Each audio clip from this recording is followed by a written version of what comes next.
Olha, minha gente, acabamos de chegar em casa. A dona encrenca agora tá vestindo uma roupinha nela. Aproveitar que ela ainda tá anestesiada, né? Olha o rabinho. Olha o rabinho balançando.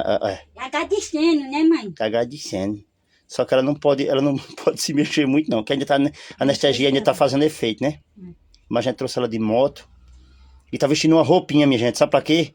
Pra não infeccionar, né? A cirurgia. E não mexer também. E não mexer. E ela não ficar mexendo. Que o cachorro ele fica mexendo, né? Fica lambendo. Aí a gente veste a roupinha. E o bom é que aqui em casa é encimentado. Aqui o muro, tem a laje. Aí graças a Deus, que fé em Deus, ela não vai pegar a infecção, não. A tesoura. Aí a dona Encrenca tá vestindo logo uma roupinha, porque depois que ela tornar, ela não vai querer deixar, não. Olha como tá quietinho, olha.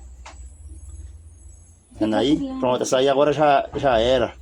Essa aí tá livre de pegar a cria, a mojo, que nem diz aqui no palavreado da gente. Minha mãe, pai. Bichinha.